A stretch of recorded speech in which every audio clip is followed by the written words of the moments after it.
आज हम एक अलग कहानी देखने जा रहे हैं। हम सभी ने बचपन से Ouija board, seance bloody Mary, cross road ritual जैसी भूतों को बुलाने वाली कई रस्मों के बारे में सुना होगा।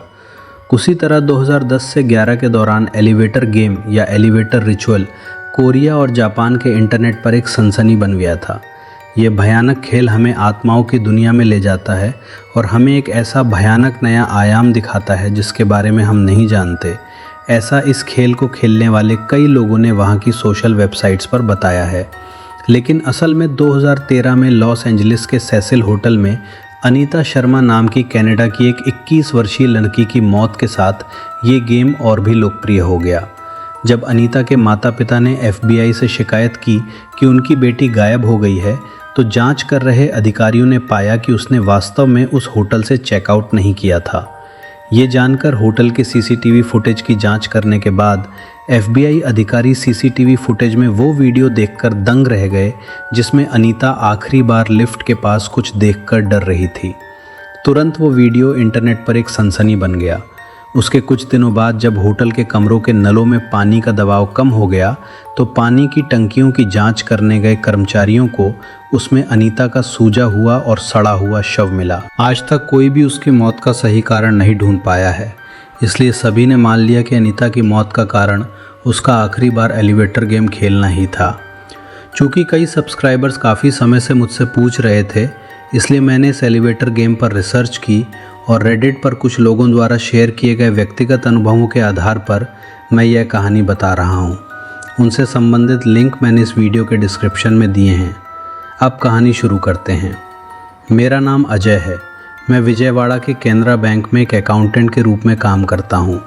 सुबह उठकर तैयार होना, बैंक जाना, शाम तक एक ही सीट पर बैठकर काम करना, वापस आना और रात को सोने तक नेटफ्लिक्स, प्राइम जैसे OTT पर फिल्में देखना, यह मेरी रूटीन लाइफ है। सुनने में ही बहुत बोरिंग लग रहा है ना? इस बोरिंग लाइफ में मैं केवल तभी जीवंत और थोड़ा रचनात्मक महसूस करता हूँ जब मैं कहानियाँ लिखता हूँ। असल में मेरा दोस्त राहुल YouTube पर शॉर्ट फिल्म्स बनाता है। मैं उसे उसकी शॉर्ट फिल्मों के लिए कहानियाँ लिखने में मदद करता हूँ। मुझे पता है कि हमारा राहुल एक दिन फिल्म निर्देशक अनुराग कश्यप जैसा बड़ा आदमी बनेगा और मेरी ये उम्मीद है कि तब मुझे फिल्मों के लिए भी स्क्रिप्ट लिखने का मौका मिलेगा। ऐसे ही एक दिन शाम को उसने मुझे एक कॉफ़ी शॉप में बुलाया और कहा, अरे यार, मैं अगली एक हॉरर शॉर्ट फिल्म बनाने की सोच रहा हूँ। किसी हॉरर रिचुअल या अर्बन लेजेंड जैसी चीज़ पर कोई कहानी क्रिएट करो। मैंने पूछा, अरे अभी जो वीडियो बना रहे हैं उन पर अच्छे व्यूज़ तो आ ही रहे हैं ना? हमारे बनाए हुए हार्डवेयर पति सॉफ्टवेयर पत्नी, मैं 4th क्लास वो 5th क्लास जैसे निब्बा निब्बी वीडियो पर मिलियन से ऊपर व्यूज़ आ रहे हैं, तो अचानक से तुम भूतों के पीछे क्यों पड़ गए? उसने कहा, नहीं यार, बहुत समय से एलिवेटर गेम पर एक अच्छी हॉरर वीडियो बनाने का मन है। मैंने कहा, क्या? वो गेम जो लिफ्ट में खेलते हैं? अरे यार, उसके बारे में मैंने भी बहुत सुना है। ऐसी चीज़ों पर कोरिया और जापान के लोग शायद विश्वास करते होंगे, लेकिन हमारे लोगों के पल्ले ये सब नहीं पड़ेगा। उसने बताया, नहीं भाई, ये गेम हर कहीं काम नहीं करता। ये केवल डार्क पास्ट, मेरा मतलब है ऐसी इमारतों में काम करता है जहाँ कोई भयानक मौत या एक्सीडेंट हुआ हो। ऐसी इमारतों में खासकर लिफ्ट दुर्घटनाएं अक्सर होती रहती हैं। इस तरह हम उन इमारतों की पहचान कर सकते हैं। मैंने कहा, तुम कितना भी कह लो, मेरे दिमाग में नहीं बैठ रहा। हमारे लोग ज़्यादा से ज़्यादा मॉल्स में एस्केलेटर चढ़ने से डरते होंगे, लेकिन ये लिफ्ट, एलिवेटर, ये सब बकवास है यार। ये सुनकर वह हंसा और बोला, अरे मुझे भी पता है कि ये गेम सब बकवास है, लेकिन अगर इसे सही तरीके से फिल्माया जाए तो किसी को भी डर लगेगा। वो सब मैं देख लूँगा। तुम बस एक हफ्ते के अंदर इस एलिवेटर गेम पर एक रोंगटे खड़े कर देने वाली कहानी लिखो। इसे देखने के बाद लोग अकेले लिफ्ट में चढ़ने से भी डरने चाहिए। ये लो, इस कागज़ में मैंने इस एलिवेटर गेम के रूल्स लिखे हैं। उन्हें पढ़ो और उसके अनुसार कहानी लिखो। ये कहकर वह चला गया। उससे बात करने के बाद मैं घर गया, फ्रेश हुआ और कहानी लिखने के इरादे से 2 पैग लगाकर बैठ गया। मैंने उसका दिया हुआ कागज़ लिया और एक एक करके उसमें लिखे नियम पढ़ने लगा। पहला, 10 या उससे अधिक मंजिलों वाली इमारत चुननी होगी। बेशक सबसे महत्वपूर्ण बात यह है कि इस गेम को अकेले खेलना चाहिए। हो सके तो रात के 3 बजे का समय चुनना चाहिए। रात के 3 बजे ही क्यों? शायद भूत भी अलार्म लगाकर उठते होंगे। स्टेप 1, सबसे पहले अकेले फर्स्ट फ्लोर, पहली मंजिल पर लिफ्ट में प्रवेश करना है। प्रवेश करने के बाद वहाँ से 4th फ्लोर पर जाना है, फिर वापस 2nd फ्लोर पर आना है, वहाँ से फिर 6th फ्लोर पर जाना है, फिर वापस 2nd फ्लोर पर आना है, उसके बाद 10th फ्लोर पर जाना है और फिर वापस 5th फ्लोर पर आना है। बाप रे, सुनते ही पागलपन लग रहा है। अगर कोई हमें इस तरह लिफ्ट में खेलते हुए देखेगा तो वह हमें कोई छोटा बच्चा समझेगा। खैर, 5वें फ्लोर का बटन दबाने के बाद गेम के अनुसार 5वें फ्लोर पर एक महिला हमारी लिफ्ट में प्रवेश करेगी। वह महिला हमारी जान पहचान वाली लग सकती है या कोई अजनबी भी हो सकती है। जब वह 5वें फ्लोर पर चढ़ेगी तो वह हमसे बात करने की कोशिश करेगी, लेकिन हमें किसी भी परिस्थिति में उस महिला की ओर नहीं देखना चाहिए और न ही उससे बात करनी चाहिए, क्योंकि वो इंसान जैसी दिखती है लेकिन इंसान नहीं है। इंसान जैसी दिखती है लेकिन इंसान नहीं है। जिसने भी ये गेम खोजा है वह सच में इंसान नहीं है। उसके चढ़ने के बाद 1st फ्लोर का बटन दबाना है। 5वें फ्लोर से पहले फ्लोर का बटन दबाने पर 2 चीज़ें हो सकती हैं। पहली शर्त, अगर लिफ्ट पहले फ्लोर पर जाती है तो इसका मतलब है कि गेम ख़त्म हो गया है और हम फेल हो गए हैं। 1st फ्लोर पर दरवाज़ा खुलने के बाद किसी भी परिस्थिति में बिना उससे बात किए और बिना पीछे मुड़े हमें लिफ्ट से बाहर आ जाना चाहिए। चाहें तो किसी और दिन इस गेम को दोबारा ट्राई कर सकते हैं। दूसरी शर्त, लेकिन अगर 5वें फ्लोर से पहले फ्लोर का बटन दबाने के बाद लिफ्ट 5वें फ्लोर से नीचे जाने के बजाय ऊपर जाती है तो इसका मतलब है कि हम गेम में सफल हो गए हैं। ये क्या बात हुई? 5वें से पहला दबाने पर ऊपर जाएगी? अगर वो ऊपर जाती है तो इसका मतलब है कि हमारे साथ मौजूद वो महिला हमें अपनी दुनिया में ले जा रही है। अगर लिफ्ट के ऊपर जाना शुरू होने के बाद आपको डर लगने लगे तो ये खेल रोकने का आपके पास आखिरी मौका है। लिफ्ट के 10वें फ्लोर पर पहुंचने से पहले आप किसी दूसरे फ्लोर का बटन दबाकर बिना पीछे मुड़े लिफ्ट से बाहर आ सकते हैं, लेकिन अगर आपने 9वां फ्लोर पार कर लिया तो आपको रिचुअल पूरा करके ही वापस आना होगा। इस गेम को खेलने वाले कई लोग बताते हैं कि 10वें फ्लोर पर लिफ्ट के दरवाजे खुलकर एक दूसरी दुनिया का रास्ता दिखाते हैं। कुछ लोगों ने रिपोर्ट किया है कि वो दुनिया बहुत ही डरावनी होती है। वहाँ हमारे साथ भयानक संस्थाएं होती हैं और कोई दूसरा इंसान दिखाई नहीं देता। कुछ लोग कहते हैं कि वो भी हमारी दुनिया जैसी ही होती है, लेकिन वो हमारी दुनिया नहीं होती। वे बताते हैं कि हमारे साथ मौजूद महिला किसी भी तरह हमें अपने साथ उस दुनिया में ले जाने की कोशिश करेगी। उस दुनिया में जाने के बाद यदि हमें अपनी दुनिया में वापस आना है तो हमें उसी एलिवेटर में वापस चढ़ना होगा और जिन फ्लोर नंबरों को हमने तब तक दबाया था उन्हें उल्टे क्रम में एक के बाद एक दबाना होगा। इससे लिफ्ट पहले फ्लोर पर रुकेगी और लिफ्ट रुकने के बाद बिना पीछे मुड़े हमें बाहर निकल जाना चाहिए। लेकिन सबसे अहम बात यह है कि उस दुनिया से वापस आते समय हमें उसी लिफ्ट से वापस आना चाहिए जिससे हम वहां गए थे। अगर 5वें फ्लोर पर वह महिला नहीं चढ़ती है या इस प्रक्रिया के बीच में कोई और हमारे साथ लिफ्ट में चढ़ जाता है तो इसका मतलब है कि ये गेम फेल हो गया है। तब हमें इस गेम को फिर से शुरू से स्टार्ट करना होगा। इन फालतू नियमों को सुनते हुए ही मुझे नींद आ रही है। अगर इस पर वीडियो बनाया तो कौन देखेगा, लेकिन चलो ठीक है, मेरे दोस्त ने लिखने को कहा है तो किसी तरह लिख ही देते हैं। ऐसा सोचकर मैं 2 घंटे बैठकर कहानी लिखने की कोशिश करता रहा, लेकिन मेरी कलम आगे नहीं बढ़ रही थी। जैसा किसी वीडियो में कहा गया था, कहानी लिखने का मूड और उत्साह सब गायब हो गया था। खैर, मैंने सोचा कि कम से कम उस फील के लिए ही इस गेम को एक बार खेल लेता हूँ। लेकिन मैं जिस बिल्डिंग में रहता हूँ उसमें केवल 4 मंजिलें ही हैं, इसलिए इसी गली के आखिर में एक बिल्डिंग है जहाँ मेरी दीदी और जीजा जी रहते हैं। उस कम्युनिटी बिल्डिंग में पूरे 16 फ्लोर हैं। मैंने सोचा कि आज रात 3 बजे जाकर कम से कम एक बार वह गेम खेल कर आता हूँ। शायद इसमें बताया गया फील और डर जैसा कुछ महसूस हो, तब कहानी लिख पाऊँगा। इसके अलावा जैसा मेरे दोस्त ने कहा था, उस बिल्डिंग का भी एक बहुत डार्क पास्ट है। उस बिल्डिंग में हर 5-6 महीने में कोई ना कोई टपक जाता है। इसके अलावा 4 महीने पहले उस बिल्डिंग में एक भयानक लिफ्ट हादसा भी हुआ था। एक लड़की को सुबह की फ़्लाइट पकड़नी थी। वह अपना ट्रॉली बैग लेकर आई और उसने लिफ्ट का बटन दबाया। लेकिन लिफ्ट में कुछ खराबी होने के कारण दरवाजे तो खुल गए पर एलिवेटर उस फ्लोर पर नहीं आया था। वह लड़की जल्दबाजी में बिना देखे लिफ्ट में घुस गई। इस तरह वह 12वें फ्लोर से एलिवेटर के शाफ्ट में गिर गई और मौके पर ही उसकी मौत हो गई। इसलिए मैंने सोचा कि वह बिल्डिंग ही बिल्कुल सही रहेगी। इसलिए रात के 2 बजे मैंने अपनी दीदी को कॉल किया और कहा, हेलो दीदी, इस समय डिस्टर्ब करने के लिए सॉरी। बात यह है कि रात को एक दोस्त की बर्थडे पार्टी थी, मैं वहाँ गया था, लेकिन वापस आकर देखा तो फ्लैट की चाबियाँ नहीं मिल रही हैं। तो क्या आज रात तुम्हारे फ्लैट में सोने का कोई चांस है? क्या तुम जीजा जी से पूछकर बता सकती हो? इस पर मेरी दीदी ने कहा, नहीं यार, बहुत मुश्किल है। एक काम कर, इस गली के आखिर में एक मंदिर है ना, जा उस मंदिर की सीढ़ियों पर सो जा। इडियट, 2 महीने से मैंने तुझे कितनी बार बुलाया होगा, तू एक बार भी आया और अब परमिशन मांग रहा है। देख, चुपचाप सीधे फ्लैट पर आ जा, मैं गेस्ट बेडरूम रेडी करके रखती हूँ। यह कहकर उसने फ़ोन काट दिया। इस तरह मैं रात को 2 बजे फ्लैट पर गया, दीदी और जीजा जी को हाय बोला और गेस्ट बेडरूम में जाकर 3 बजने तक इंतज़ार किया। ठीक रात 3 बजे मैं बिना आवाज़ किए फ्लैट से बाहर आ गया। मैं कॉरिडोर में चलते हुए सीढ़ियों से फर्स्ट फ्लोर की ओर उतरने लगा।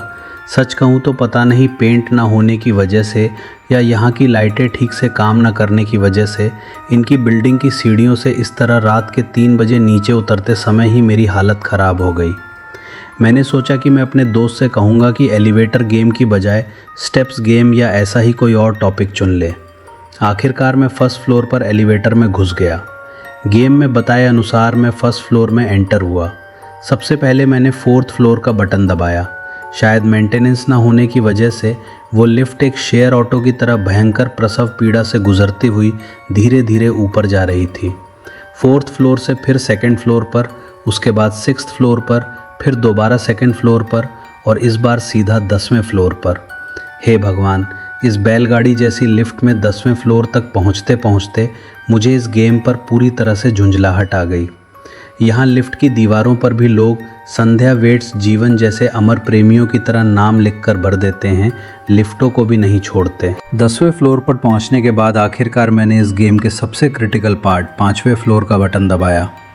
ठीक है, नियम के हिसाब से अब एक महिला एंटर होगी ना, चलो अच्छे से तैयार हो जाता हूँ, कहीं वो मुझे उस दुनिया में ना ले जाए।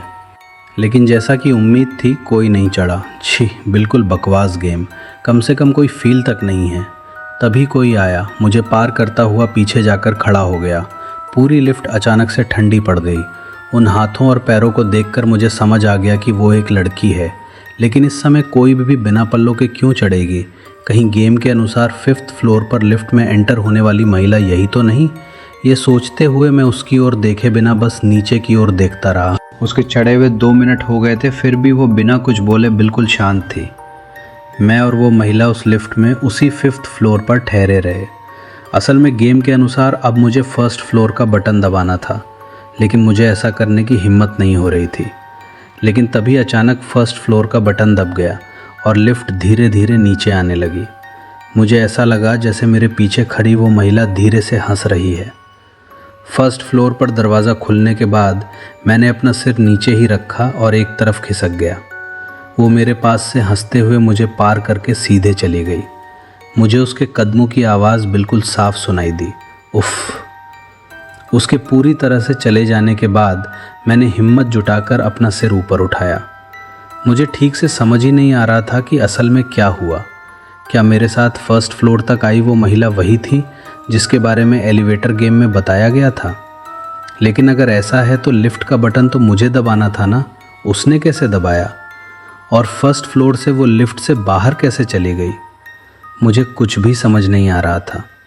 हे भगवान, जो भी हो, सच में इस गेम में कुछ तो है, वरना मैं इतना क्यों डरता? ये सोचते हुए मैं अपार्टमेंट के बाहर आया, 2 कश लगाए और वापस लिफ्ट में चढ़ गया। लिफ्ट में चढ़कर अपार्टमेंट में वापस जाने के लिए मैंने 12वें फ्लोर का बटन दबाया। चलो छोड़ो, हो सकता है कि वो लड़की सच में इसी अपार्टमेंट में रहने वाली कोई लड़की हो। मुझे इस तरह डर कर चुपचाप खड़ा देखकर शायद वह हंस पड़ी होगी। खैर, जो भी हो, उस लड़की की वजह से एक अच्छी डरावनी फीलिंग तो आ ही गई। मैंने सोचा अब जाकर कहानी लिखते हैं। लिफ्ट ऊपर जा रही थी, तभी अचानक फिर से 5th फ्लोर पर लिफ्ट रुक गई और दरवाजे खुल गए। फिर से मेरी दिल की धड़कन तेज़ हो गई। मैं देखने लगा कि कोई चढ़ेगा क्या, लेकिन कोई नहीं चढ़ा। दरवाज़ा फिर से बंद हो गया। मैं यही सोच रहा था कि जब किसी को चढ़ना नहीं था तो दरवाज़ा क्यों खुला। तभी मुझे अपने पीछे से किसी के सांस लेने की आवाज़ सुनाई देने लगी। जैसे ही 10वीं फ्लोर पर लिफ्ट का दरवाज़ा खुला, उस महिला ने मुझे आगे की तरफ धकेल दिया। उस महिला को अपने पीछे आते देखकर मैं अपार्टमेंट के हॉलवे में दौड़ने लगा और जो भी दरवाज़ा दिखा उसे पीटना शुरू कर दिया, लेकिन कोई दरवाज़ा नहीं खोल रहा था और वह महिला मेरे ठीक पीछे पीछे आ रही थी। इतने में मैंने देखा कि मेरे सामने वाले कुछ फ्लैट्स के दरवाजे खुले हुए थे। जब मैंने अंदर झांका तो मुझे समझ आ गया कि मैं इस गेम में बताई गई दूसरी दुनिया में आ गया हूँ।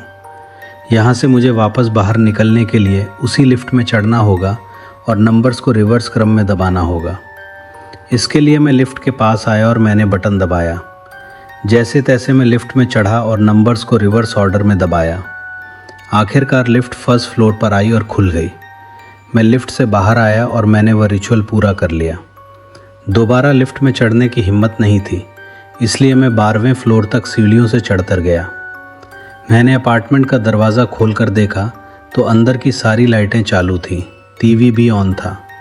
मुझे लगा शायद मेरे जाने के बाद दीदी और जीजा जी जग गए होंगे। मैंने लाइटें बंद की और अपने कमरे में जाकर सो गया। अरे जल्दी निकल यहाँ से, मुझे बाहर जाना है। दीदी ने इतने गुस्से में क्यों कहा? शायद दीदी और जीजा जी का झगड़ा हुआ होगा। खैर जो भी हो, रात का मेरा जो एक्सपीरियंस था मुझे तुरंत अपने दोस्त के साथ शेयर करना था, इसलिए मैंने उसे कॉल किया और अर्जेंटली कॉफ़ी शॉप में आने को कहा। मैंने दीदी को बाय बोला, बाहर आया और फिर से लिफ्ट का बटन दबाया। बहुत देर तक लिफ्ट ऊपर नहीं आई, इसलिए मैं कॉरिडोर की दूसरी लिफ्ट लेकर नीचे गया। अपार्टमेंट से बाहर जाते हुए मैंने उस लिफ्ट की तरफ देखा जिसमें मैंने कल एलिवेटर गेम खेला था, लेकिन वहाँ एक बोर्ड लगा था कि लिफ्ट की मरम्मत चल रही है। जब मैंने चौकीदार से पूछा तो उसने बताया कि लिफ्ट 4 दिनों से काम नहीं कर रही है और कई निवासियों की शिकायत के बावजूद मेंटेनेंस वाले इसे ठीक नहीं कर पा रहे हैं।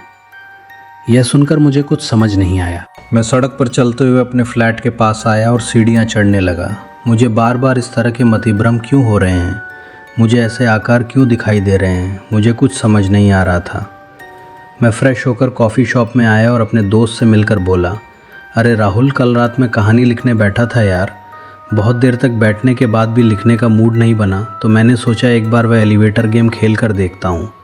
रात को 3 बजे मैं अपनी दीदी की बिल्डिंग में गया और वह गेम खेला। मुझे ऐसा शक हो रहा है कि मैं कहीं उस दूसरी दुनिया में फंस तो नहीं गया हूँ। वह गेम खेलने के बाद से मुझे अजीब अजीब आकृतियाँ दिखाई दे रही हैं। मुझसे अच्छी तरह बात करने वाले मेरे दीदी और जीजा जी भी उस गेम को खेलने के बाद अजीब बर्ताव कर रहे हैं। आखिर क्या हुआ होगा? उसने मुझसे पूछा। क्या हुआ बे, मुझे इतने अर्जेंट में क्यों बुलाया? मैंने कहा, अरे मैं तुझे एक बात बताता हूँ, प्लीज़ यार उस गेम पर स्टोरी मत बना। इसके बारे में ज़्यादा लोगों को पता चलना ठीक नहीं है। अगर गलती से किसी ने इसे ट्राई कर लिया तो उसका पाप हमें ही लगेगा। इस पर उसने कहा, ओह कौन सा गेम बे? वैसे मैंने तुझे कोई टीचर स्टूडेंट लव स्टोरी लिखने को कहा था ना, क्या तूने वो लिखी? इसके साथ ही मुझे समझ में आ गया कि मैं सचमुच दूसरी दुनिया में फंस गया हूँ। लेकिन मैं सोच रहा था कि मैंने तो रिचुअल बिल्कुल सही तरीके से पूरा किया था। तभी मुझे एक बात याद आई। जब मैं उन चीज़ों से बचकर वापस उस लिफ्ट में चढ़ा था, तब मुझे उस लिफ्ट में वह चिन्ह दिखाई नहीं दिया था। इसीलिए जब मैं उस लिफ्ट में चढ़ रहा था तो उस महिला ने भी मेरी तरफ देखकर मुस्कुराया था। गेम के नियमों के अनुसार मुझे उसी लिफ्ट में वापस आना था जिससे मैं गया था। शायद इसीलिए मैं इस दुनिया में फंस गया हूँ। चाहे जो हो जाए, कल मुझे फिर से जाकर इस रिचुअल को पूरा करना होगा और अपनी दुनिया में वापस जाना होगा। अगर आप इस एलिवेटर गेम के बारे में और बातें जानना चाहते हैं तो मैंने उनके लिंक डिस्क्रिप्शन में दिए हैं।